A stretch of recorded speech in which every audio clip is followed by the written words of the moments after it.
Welcome back, everyone.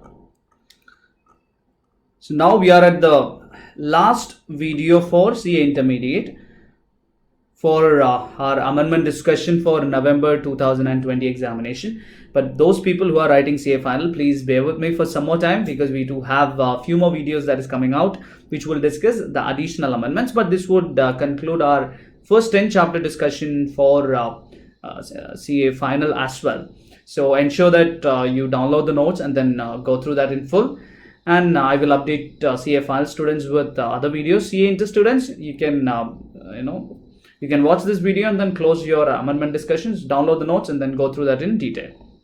Okay, so when I say procedure, I mainly intend to cover 4 chapters, which are registration, invoice, returns, payments. Okay, so we will look into what are the amendments this particular segment of registration had, this particular segment of procedures had for November 2020 examination. Some of the amendments are very important, and there is very high chance that will be tested in the examination. And there are some amendments which are very procedural in nature, and I do not want to discuss that. I've already given that in the summary, so you can just go through that, just one line understanding that we have.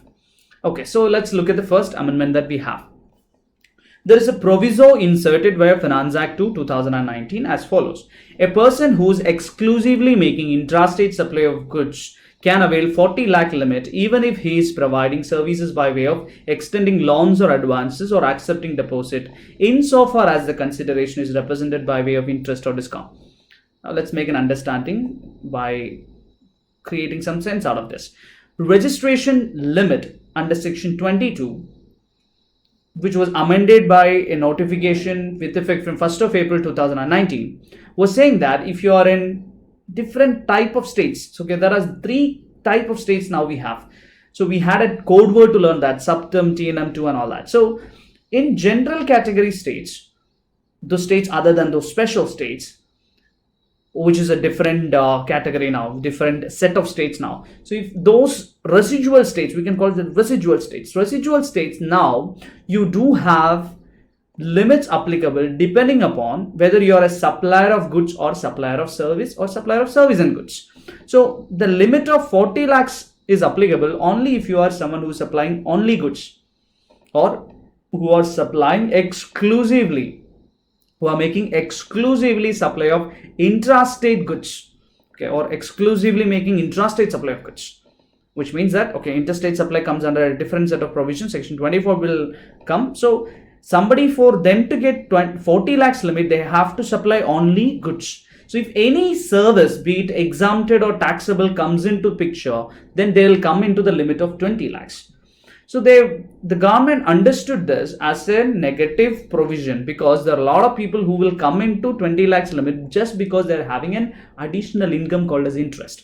Because if you're a trader, if you're a dealer, and you have given some loans, hand loans, or if you have deposited some money with the bank and you're getting some interest, then you're providing some additional service of loan service, and you're getting an income. That's a service, and you're supplying goods. So your mainstream activity is supply of goods, but you have some services by way of interest. Your income is having interest also component. So everybody comes into 20 lakhs limit. So now they relaxed that. They said, if you are someone who's supplying only goods, but you have interest income, you're still considered to be somebody who's supplying only goods. 40 lakhs limit will be applicable. But when you're computing aggregate turnover, whether interest will form part of aggregate turnover, yes. Where it will not forming part of aggregate turnover, that's in composition. Section 10 discussion is what was excluding interest. For registration, interest is forming part of your aggregate turnover. Now let's look at an example. Mr. Vishnu is from Calicut, Kerala, and he's a dealer of mobile phones. His turnover is 30 lakhs. He also has an interest income for 8 lakhs, which is a service. Now, what's his aggregate turnover? I have 3 questions for you. Question number 1, what's his aggregate turnover? It is 38 lakhs. Very important. Question number 2, what's the threshold limit for registration applicable to Mr. Vishnu, whether he needs to take registration? His limit will be still 40 lakhs. No need to take registration because his aggregate turnover is 38 lakhs. Because he's considered to be supplier of exclusively making intrastate supply of goods. Even though interest is there, it will not be a problem. Third one, assume Vishnu is providing education service for 8 lakhs instead of lawn service. Will your answer be the same? Now, if it's education service, you'll be considered to be somebody supplying goods and services. Aggregate turnover is 38 lakhs, but the limit gets reduced to 20 lakhs because he's supplying goods and services. Registration will be required. Okay, so that's the first provision that we need to understand.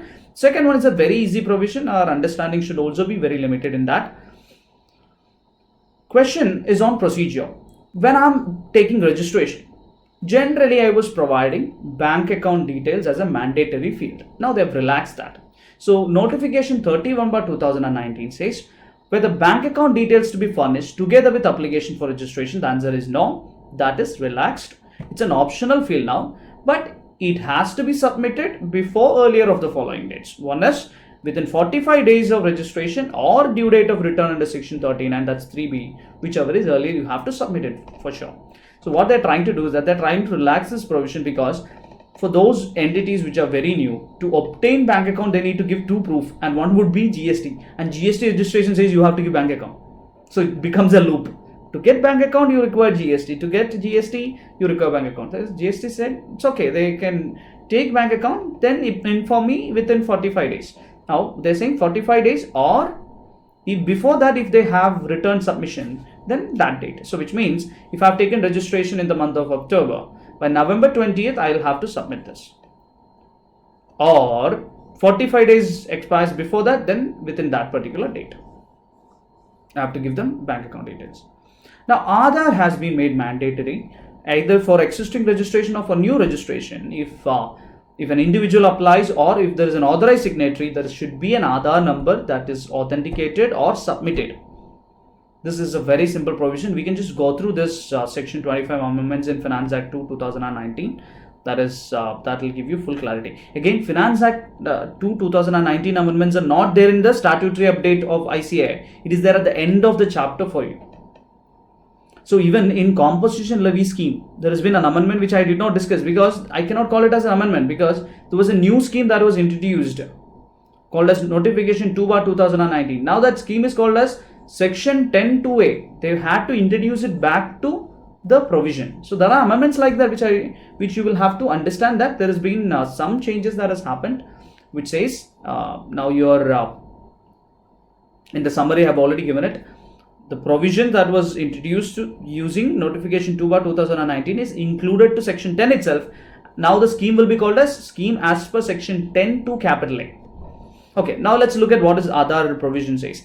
Every existing registered person with effect from 1st of April 2020, be it an individual applying for registration or managing director, partner, etc. of the body applying for registration, they'll have to either undergo Aadhaar authentication or furnish proof of possession of Aadhaar. If Aadhaar is not assigned to them, they will be offered an alternate and viable means of identification. Specified person such as person who is not a citizen of India or person other than this individual, authorized signatories of all types, MD, partners, Karta, other than these people, others will not have an Aadhaar, so they are excluded from this. If notified person mentioned fails to undergo Aadhaar authentication, then registration will be given only after a physical verification which will be conducted within 60 days by the proper officer. So there is no deemed registration provision that will be applicable now onwards if Aadhaar authentication is not done. Then next is suspension of registration. So for you to understand this provision, you should understand what is the meaning of suspension of registration altogether. In section 29, which talks about cancellation of registration, there was a lot of problem that was in existence because somebody who's applying for cancellation or getting cancellation notice from the officer was actually in reality or by the law is still registered till they get the order of cancellation. I'll give you an example. There are two methods in which cancellation can happen. One is I registered, I'm applying for cancellation because I stopped doing my business. Or I registered and I transferred my business, I want to cancel now. I'm no longer liable for GST, I want to just cancel now. Or the officer says that you did not file returns properly, you have been booked under false invoicing, or you've been booked under fraudulent registration. So I'm going to issue a notice and then cancel. So there are two methods. One is I can apply for cancellation or suo motu cancellation by the officer. In both cases, I have a problem with this particular provision that when I apply for cancellation, my cancellation order might come after 1 month or maybe 2 months.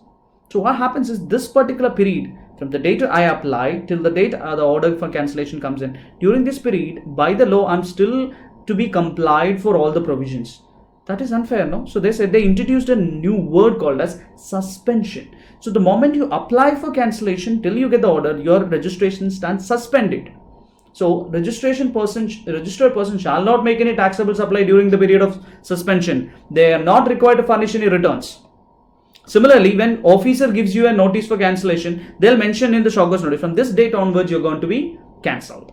Your registration stands suspended till your cancellation gets completed. So effectively, you don't need to comply with all the provisions during that particular period of time. But what happens is, what if the cancellation did not work at that particular time? For this particular period, whatever supply you have made, that has to be reissued with a revised tax invoice, and it has to be included in the next first return that you file. So when I say they need not require to furnish returns or make any taxable supply, it does not include revised tax invoice first return. That can be applicable if the cancellation did not work. Now let's look at what are the amendments that we have in invoice and e-waybill segment. Question number 1, what is the validity of e-waybill? Now, e-waybill has a validity. If your transportation is not completed within the validity of the e-waybill, then you'll have to generate a new e-waybill. This is to ensure that people are not misusing the entire e-waybill segment. So if I'm generating e-waybill from the relevant date, which means that the midnight from today, my validity starts for another 1 day or 2 days, depending upon how many kilometers is the distance from the sender to the recipient. Okay, so normally means I'm not using any complicated transportation method. Okay, my transportation for a distance of 100 kilometers will be given 1 day. Okay, will be given 1 day up to 100 kilometers. So if it's 150, for every additional 100 kilometers or part of it, you will be given one more additional day. If it's 250 kilometers, you will get 3 days. So 250 kilometers you generate an e-waybill today, you can transport within next 3 days. So that's sufficient. Your 1 day you can definitely travel for 100 kilometers. Okay, but what if it's a very unconventional cargo mode?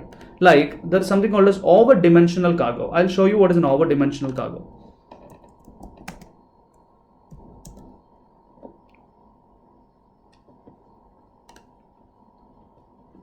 Look at this. How many tires this particular vehicle has? This cannot go in 30-40 kilometers per hour. It has to go very, very, very, very slow. So for this kind of cargo, we call it as over-dimensional cargo. Or there is a multimodal transportation, which means that you're using more than one mode, by road and by ship, and one of those legs has ship involved. So multimodal shipment involving ship in any one of the leg. In such cases also, you're going to get a higher validity for your e-waybill. So in such cases, you're going to get 1 day for every 20 kilometers, and for every part of 20 kilometers additional, you're going to get 1 additional day. So 25 kilometers, 2 days. 85 kilometers, you will get 5 days likewise. This is one amendment.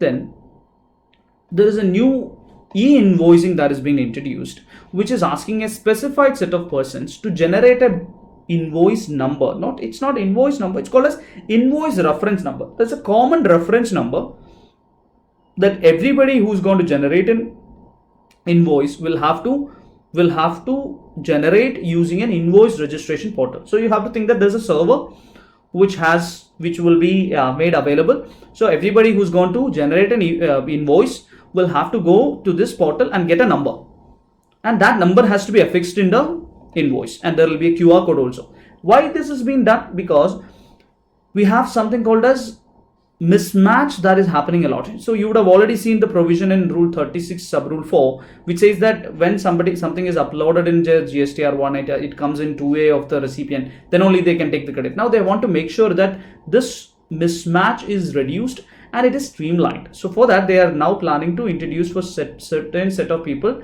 an additional position called as e-invoicing. There is an invoice reference number that has to be forming part of the invoice, but this provision is not yet effective, so you don't need to bother. They're not going to ask the question, but it's still there. Okay, now let's look at the last provision that we have for this segment, which is blocking of e-way bill for non-compliances. Now they are going to an extreme level of punishment here. They're saying that if you don't comply in GST, I'm going to stop your business. I'm going to stop your business from generating an e-way bill. So nobody's going to purchase from you.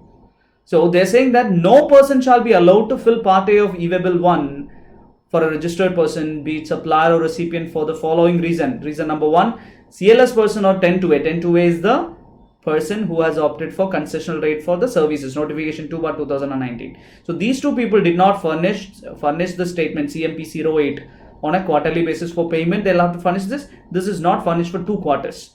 Then the regular taxpayer has not furnished 2 3Bs, 2 consecutive months they did not file 3B, or regular taxpayer has not furnished GSTR 1 for 2 consecutive months if it is monthly, or 2 consecutive quarters if it is quarterly GSTR 1. So if any of these things are not done, for 2 months you don't file the return, the next time you open the GSTR portal and try to fill part 1 of your e-way bill for making a sale, not possible. Go file it. Now if there is sufficient cause, on a special application, you have to see the notes. Commissioner may specifically allow to submit Part A if shown sufficient cause. Okay, so these are the amendments that we have in procedure segment. So the amendments are all for intermediate students. So I wish all the very best for all of you, and you will have to ensure that you look at all the RTP questions. And for CA final students, you have to continue with me for some more videos and then try to understand the amendments that is there in other chapters that will be applicable for you. Okay, so I will see you with another video, CA final students, CA inter students.